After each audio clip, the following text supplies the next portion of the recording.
আমরা আসলে পরীক্ষাকে বা শিশুকে জিম্মি রেখে আমরা কোনো দাবি আন্দোলনের জন্য আমরা আন্দোলনে নামি নাই। আমাদের আন্দোলনটা অনেক পুরাতন হচ্ছে, এবং আমরা গতবার সহযোগের আমরা শহীদ মিনারে আন্দোলন করি, তখনও কিন্তু তাদের বক্তব্য ছিল এরকম যে আমাদেরকে এখনই দিয়ে দিচ্ছে এবং মিটিং তাল বাহানা করতে করতে প্রজ্ঞাপনটা কিন্তু দেয় নাই। 11তম আমাদেরকে বলে এটা প্রজ্ঞাপনটা কিন্তু দেয় নাই, যেটা খুব একটা সময় ব্যাপার না। কারণ একটা জিনিস আপনি চিন্তা করেন, এই বাচ্চারা আমি 1 থেকে পড়াইছি, ছোট বাচ্চা, আমার বাচ্চাকে মতটুকু সময় দেয় নাই যে বাচ্চাটা আমি পাবলিকের বাচ্চাকে দিছি। কিন্তু আমি তাকে জিম্মি করবো কেন? জিম্মি করলে আমি জানুয়ারি মাসে 1 তারিখ থেকে করতে পারতাম। আমার চেয়ে বেশি মায়া কান্না কারোর জন্য হইতে পারে না, কারণ এই বাচ্চাকে আমি পড়াইছি, আমি বৃত্তি দেওয়া, আমার কষ্ট হইতেছে। কিন্তু আমি বলবো কর্তৃপক্ষ এবং সরকার আমাদেরকে পাবলিকের সাথে একটা দ্বিধা তৈরি করার জন্য সুযোগ তৈরি করে দিচ্ছে এবং দেশে একটা বিশৃঙ্খলা তৈরি করছে। সন্তান তার বাবা মাও তো ততটুকু দেখে না যতটুকু আমরা দেখি। তাহলে আমার বাচ্চা পরীক্ষা দিবে, এটা মা বাবার চেয়ে বেশি দায়িত্ব আমার, কারণ মা বাবা অনেক সময় স্কুলে পাঠায় না।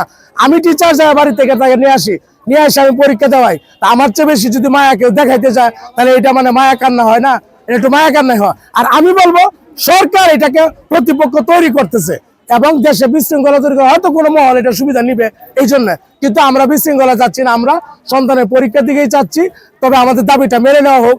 এই মেনে না নিয়ে ঢিলেমি করতে করতে আজকে এই পর্যন্ত নিয়ে আসছে। আমরা কিন্তু পরীক্ষাকে জিম্মি করে বা বাচ্চাদেরকে জিম্মি করে আমরা এই দাবি আন্দোলনের জন্য মাঠে নামি নাই।